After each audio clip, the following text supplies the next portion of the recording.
S'échapper de la matrice, partie numéro 2. Bonjour à nouveau, je suis Maryse Varou. Je veux partager avec vous quelques idées supplémentaires sur la façon de s'échapper de la matrice. Tout d'abord, la matrice sur Terre est une sous-matrice d'une matrice plus grande qui inclut d'autres races stellaires en dehors de la Terre. Et celle-ci, à son tour, est aussi une plus petite sous-matrice d'une autre encore plus grande et ainsi de suite. Chacune avec ses propres règles et caractéristiques, mais ayant aussi la plupart de leurs éléments en commun les unes avec les autres. En effet, comme nous l'avons déjà dit, il y a beaucoup plus d'humanité ici en dehors de la Terre. Ce qui définira une matrice est un ensemble de perceptions qui formeront les accords entre les personnes qui y vivent. Et toutes les matrices sont mentales, créées par la pensée et l'attachement aux idées.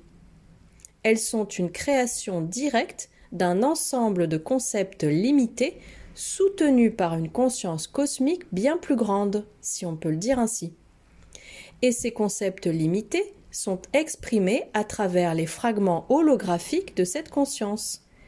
Et ces fragments sont les personnes, les créatures qui vivent en elles, et qui sont aussi le tout.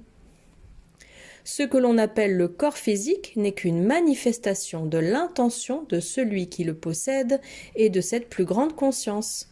Et ce n'est qu'une illusion, de même que la réalité dans laquelle on vit, aussi insistante qu'elle puisse être.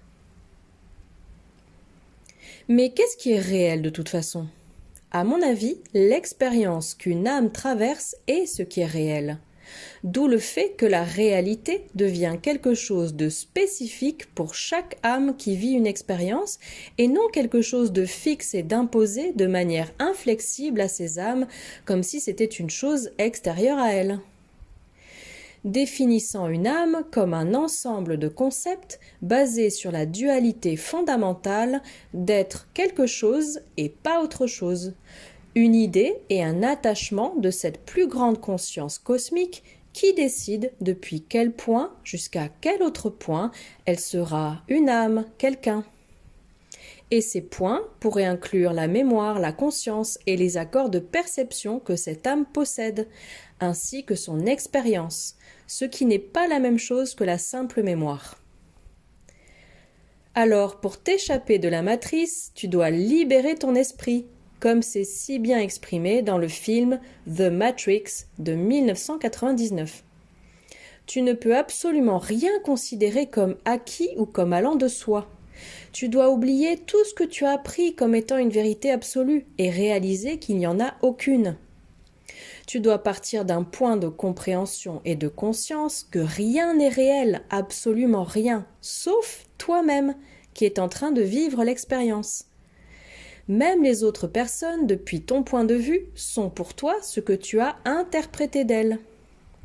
La réalité est une construction mentale faite d'idées et non une vérité absolue avec des lois fixes comme la science terrestre l'a si injustement imposée à l'humanité pendant si longtemps. L'univers entier est fait de conscience et des idées auxquelles cette conscience s'est attachée. Par conséquent, si une information provient d'une source officielle, il est très probable qu'elle soit irréelle, fausse et juste un mensonge pour manipuler la perception des gens. C'est pourquoi les nouvelles sont toujours si catastrophiques, parce que leur véritable but est de te maintenir dans la peur et que tu sois toujours en train de réfléchir à comment survivre à ce qu'ils te disent qu'il va arriver. Parce que selon eux, il va toujours se passer quelque chose d'horrible. Mais dans la grande majorité des cas, ce n'est qu'un vil mensonge. Vous devez rester calme, réfléchir, analyser ce qui pourrait être caché derrière tout ça, être critique et rejeter ce que vous ne désirez pas. Plus une chose est socialement acceptée et officielle, quelle que soit cette chose, plus elle aura tendance à être fausse et non réelle, faisant définitivement partie de la matrice. Tu dois développer ton esprit critique et le faire tout le temps. Tu dois tout remettre en question et développer la mentalité et la force de caractère nécessaires pour décider par toi-même de ce qui est réel pour toi et de ce qui ne l'est pas. Tu dois avoir la force d'esprit de créer et de défendre tes propres idées et ta propre réalité face à toutes les personnes et les forces qui essaieront de te ramener dans la normalité. Ce n'est pas un chemin facile et ce n'est pas pour tout le monde. Et ça ne peut être que le tien et seulement le tien. Par conséquent, c'est un chemin solitaire. Mais cela en vaut plus que la peine. Parce que tu n'es pas seulement en train de créer ta réalité personnelle et ton caractère. En fait, tu es aussi en train de construire ta propre âme. Parce que tu n'as pas une âme, tu es une âme. Et tu construis cette âme au fur et à mesure que tu avances, année après année, vie après vie. Et elle ne sera complète que lorsque tu seras à nouveau la conscience universelle. Et même à ce moment-là, tu continueras de chercher plus d'expansion.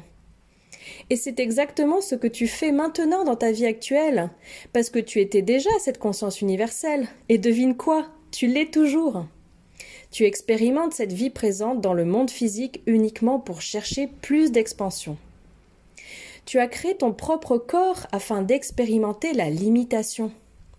Et ton corps ne sert essentiellement qu'à te maintenir dans ce spectre de perception de la lumière blanche et dans la gamme auditive de l'être humain. Ton corps est limité, mais seulement par les accords de perception que tu as toi-même décidé d'accepter. Mais toi, qui es-tu réellement? Tu n'es pas limité, tu es le tout. Et ton esprit, ta conscience, ta perception peuvent s'expanser pour toujours. Par conséquent, depuis le point de vue de celui qui meurt, il n'y a pas de mort. En mourant, tu ne fais que retourner à qui et à ce que tu étais avant. Mais tu reviens en te souvenant de tout ce que tu as expérimenté. Donc tu reviens bien plus expansé et avec beaucoup plus de conscience qu'avant. Tu dois comprendre que tu dois développer la capacité de vivre dans deux réalités en même temps, tout en étant dans un seul corps. Tu dois apprendre à vivre et à fonctionner selon les règles de la matrice de la Terre et en même temps, tu dois rester fidèle et en congruence avec ta réalité personnelle et avec ton ensemble de systèmes de croyances. Je sais que tu veux partager avec les autres tout ce que tu sais, mais rappelle-toi que ce qu'on appelle éveil, faute de meilleurs mots, n'est pas fait pour tout le monde.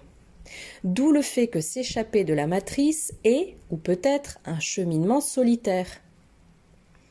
Mais il y a beaucoup d'autres personnes qui pensent comme toi. Tu n'es pas seul, ne l'oublie pas.